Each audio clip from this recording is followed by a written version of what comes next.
Hello and welcome to the show. I am here today on BeamNG Drive playing around with another mod. This one is called the Douglas Rally. It is essentially one rally stage. That's it. There's no big, no sort of big exploring map. It's a decent sized rally stage, but it is just kind of one singular route through the forest, and I had to say, as soon as I saw it, I wanted to do a video on it. I'm not quite sure what I'm going to end up doing down here, but it's really bloody cool. It's something that I hope that plenty of people will go and play, because it's a fantastic little rally stage. I've got an I-Series just to start off. Whether this is going to make it to the finish or not, I don't know. Because Beam is a brilliant kind of basis in which to build stuff on. We've done the demo derbies, we've done bits and pieces of racing and so on. And Beam works really well as a basis because, well, there's crazy stuff we'll go on, and for rallying that's perfect because so much can go wrong with the cars. The tiniest of little errors can cause you a lot of trouble, and this is a very good rally stage in which to showcase that, shall we say, because something, let's face it, is going to go wrong along here. It is narrow. It's very narrow, in fact, on the most part. There are a couple of bits that open up a smidge more, but, you know, it's a proper sort of nasty dirt path. Don't get too much speed. I know the first part of this rally stage quite well. Done a few practice runs down here. Later on, it might get a little bit questionable. Of course, no co-drivers in this. But yeah, it's narrow, and, well, the edges are lined with trees, or in this case, felled trees and tree stumps. If you go off course a bit too much, I've had wheels very easily plucked off the car, and that's where Beam is really in its element. When you are trying to, in this case, you're trying to drive as quickly as possible. No, there's no time as such. I don't actually know if there is a scenario for this one. If you want to time it, I'd say you're not as such, but if you are just trying to go as fast as you can through here, and one teeny tiny little slip up, this bridge here, for example, really easy to get the transition wrong. There's a little bump going onto the bridge. It's really easy to throw the car out, and while in even games like Dirt Rally, for example, you know, maybe you'll lose the back end and clonk the bridge. In that game, you get away with it. Here, you might. It's rare. You can get away with it. Maybe just plucks off the rear bumper, or you could knock the rear wheel and buckle it ever so slightly. That makes the car really difficult to drive in a straight line. And it's that kind of risk that makes this, I say risk versus reward, but yeah, it's that kind of challenge that makes Beam really good for rally stages, and this is fantastic. This is probably, ooh, the best, don't fall over there, the best rally stage I've driven on this game. I've driven various ones, and there are various maps that have sort of some rally stages stuck in, but this is just like a specific, dedicated, built rally stage, and it is absolutely glorious. Oh, don't clonk too much on the inside. We have got a big old jump coming up, which is always good. It's actually a really funky jump, this one, really difficult to get right, so you kind of have an initial jump there, don't go off into the tree line, which is easy to do. Now you have this long crest, and there's kind of a first bump.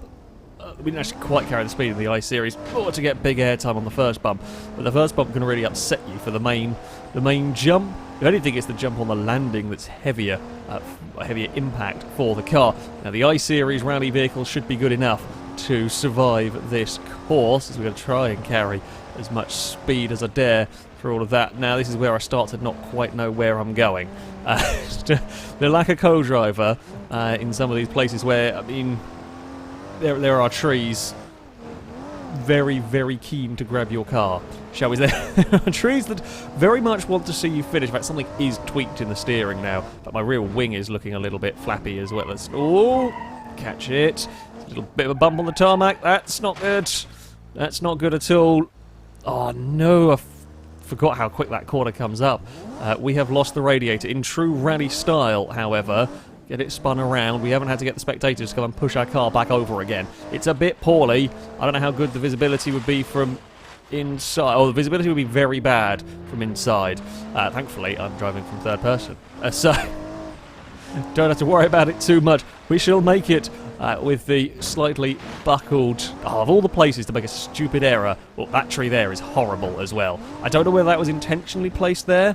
I have, on a number of occasions, smacked a car into that one. I don't know whether it was deliberately placed there just to catch you off guard right on the racing line, or whether it's just a happy accident. Oh, no!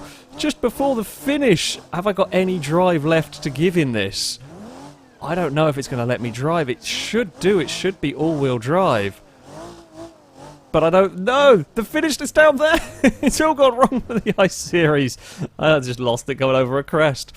And that's why Beam is brilliant for rally stages. I mean, it really is brilliant for rally stages. Unfortunately, my I-Series is now a wreck. So, things might not have gone quite to plan with the I-Series. What about if we have a try with the Sunburst? Now, this is of the base game cars, you like the fastest of the rally vehicles. The I-Series isn't too shabby, don't get me wrong, but this all-wheel drive, decent amount of power, sequential gearbox and everything, this is pretty bloody fast when it comes to off-road driving. It should then, in theory, be pretty decent through this stage. It is, shall we say, quite scary, because while the I-Series is fast, there are a couple of bits in that with that car where it is fairly straightforwardly flat out. In this, it is anything but, and with the more power that goes with this car, I think it might be slightly lighter than the I-Series as well, it tends to move around quite a lot, and A, I'm not a driver who tends to excel with a car that moves around, and B, it's narrow. Through here, it's very easy for the car to move around a little bit too much, just to have overcooked it and clonk the rear end on a tree. That water splash there is also really nasty. It's really, really nasty for... It's like you hit it and the front end of the car comes up, you just lose all sorts of steering. I guess the Beam's not quite so good. I have never driven a car at high speed into a water splash before, to be fair. Maybe it does. But yeah, the water, drive through it, perhaps a little bit funky. Otherwise, this is probably one of the best kind of rally experiences. Now, don't be flat out through here. It will not hold on to the road. Be really, really careful onto the bridge with this car. It carries so much speed onto the bridge that you can get yourself in trouble. There we go. Nicely does it over all of that. We're going to have a little bit more sliding around. This is probably the most you'll ever see sliding a car around, as I'm a bit more aggressive with the throttle. Oh, no, we're going to go visiting up there. Oh, we caught it. I don't know now. See, this is the sort of thing where you do that in Dirt Rally, it doesn't matter. Do it in here, and have I snapped something? Have I bent something in the steering, bent something in the suspension? That actually looks like it got away with that relatively well, which I'm amazed. That was a big moment. I thought we were going over. Either damage into the rear of the car or damage to the front wheel that it landed on, because I was frantically steering, like there was that instinct grab of the steering to try and get the car sorted. Oh, get the change. I love this little section. It's such a glorious, glorious couple of corners. Oh dear. It was a glorious couple of corners. We've lost a wheel axle. Now, can we, in proper rally tradition, keep going? I mean, we've actually lost a wheel axle, but it's not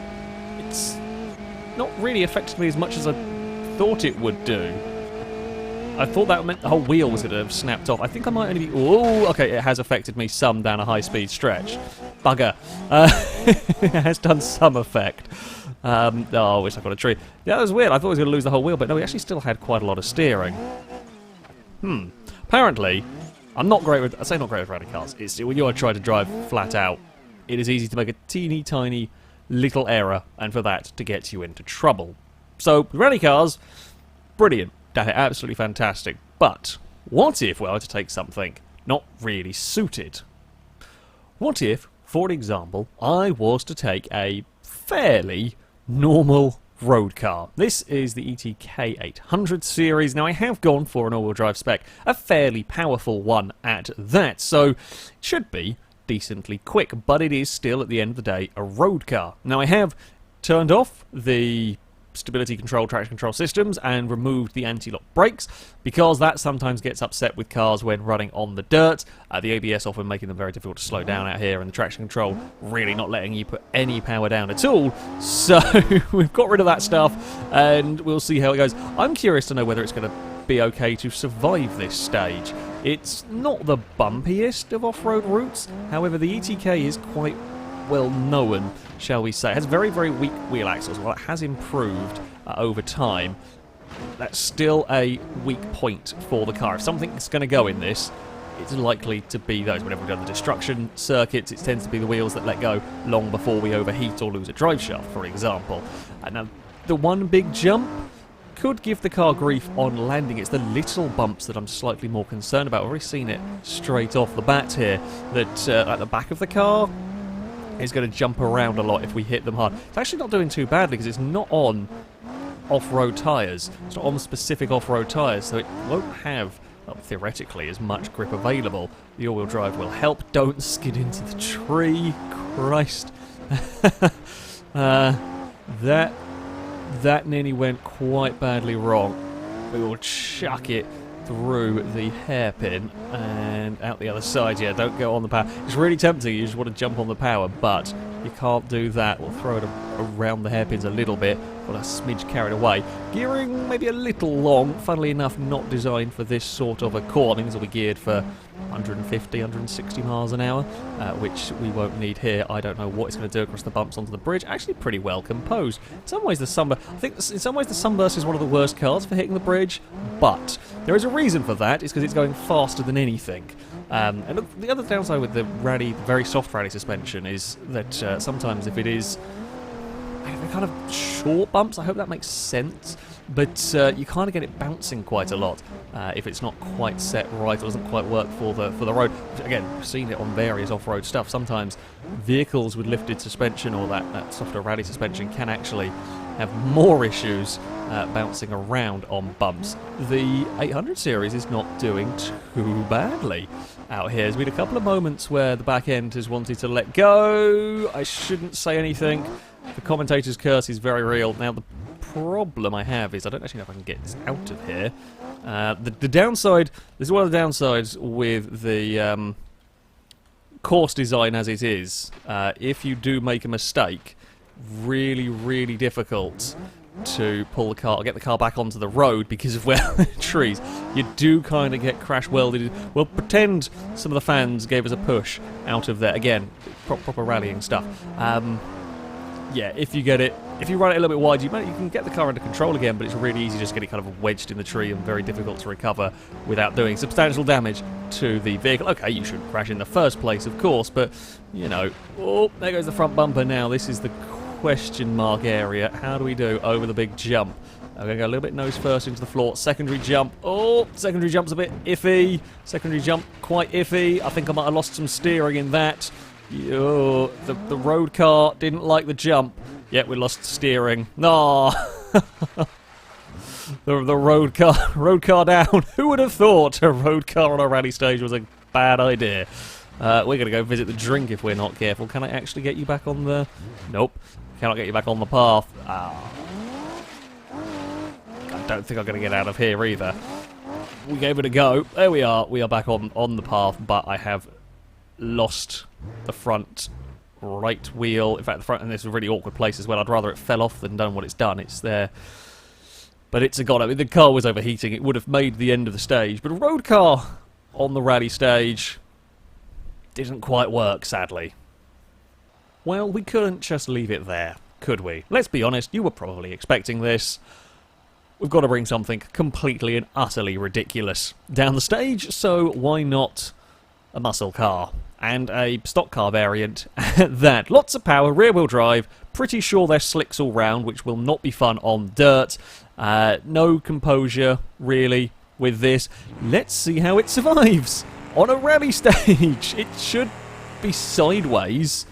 I mean, it's probably longer than this. There's certainly a lot more overhang on this than there is with the estate car. It's also quite a bit more oversteer. I was actually expecting to have a little bit more trouble in terms of the old... Oh, God, it does the old grip front. It's not... I mean, it's not grippy, to say the least, but it is actually getting the power down a little bit more than I thought it was going to do. Now, let's not clobber any of the trees. If we get this to the finish line and nothing else, I'll be both impressed with myself and slightly... It is going to be getting there considerably slower. It is going to be a considerably slower vehicle through the course. I don't know if second gear's where I wanted to be at, particularly. It was worth a try. I thought I might be... Oh, God. I thought I might be a little bit better off at getting the power down, but the gears are so long in this now that I don't think second really works. Right, we'll put it back to first. And around the hairpin we go. Now, when I mentioned the... ETK has notoriously weak wheel axles. We kind of saw it to an extent. Admittedly, a landing with a jump like that is going to be punishment to a car. This has a different problem. It's actually pretty strong. However, it is very easy to rip a wheel off. I mean, I've punctured a tyre. I'm not that fussed. Well, that was just on one of the bloody logs. We'll get away with that. This... Oh, I say I'll get away with that as we nearly spear it into a tree. Yeah, this, if you clip one of the rear wheels at just the right angle, that will ping it clean off. The actual suspension is pretty tough. These classic cars with their patented Wobble-matic suspension is generally pretty good at surviving the demands of a rough road. But yeah, this can really easily lose a rear wheel, but there is a certain angle if you hit stuff out, you're almost guaranteed to ping it off, which is less than ideal. That corner there I'm always turning in. I think every single car I've cut the grass, where I really shouldn't have been, but never mind. Slightly annoyed I managed to puncture the front tyre. It's, as I said, it's not the complete end of the world for this car. It's just it makes a pull slightly to the right, which I can counter, and thankfully in some ways we're not going as quick with this car.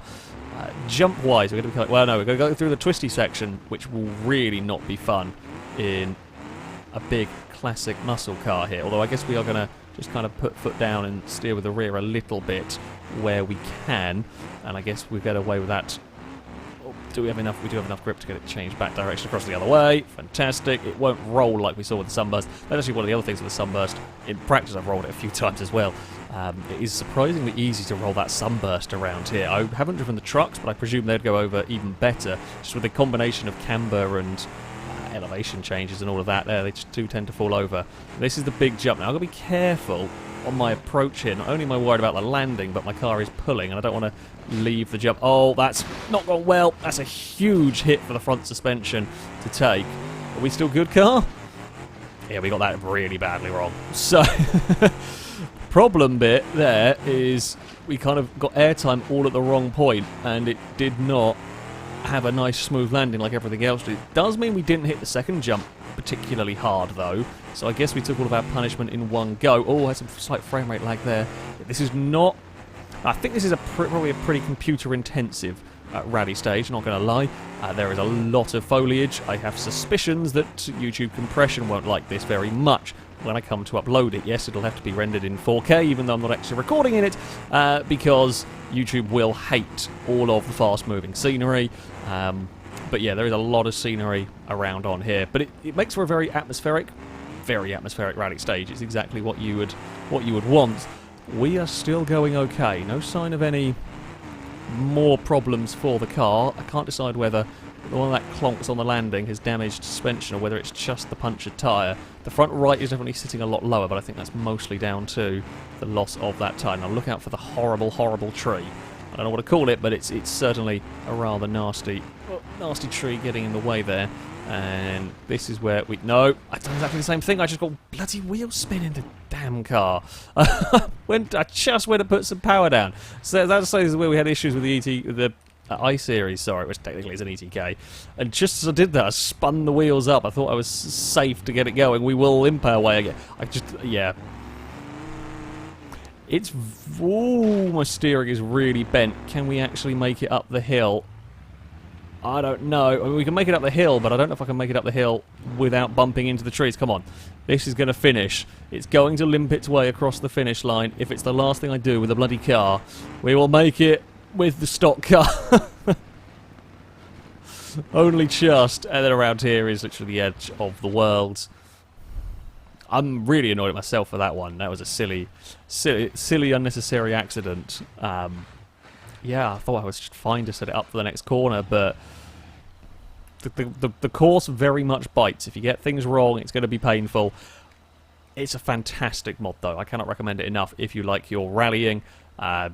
Please do, as I do give it a download, give it a try. I'm sure you will do better than me racing through here. It isn't easy on this game. It is an easier tool on this game, the rallying. A little mistake is going to be immensely punished around this circuit, but that does make for rather an interesting experience. That, though, is going to be it for this video. Thank you all very much for watching, and until next time, a goodbye.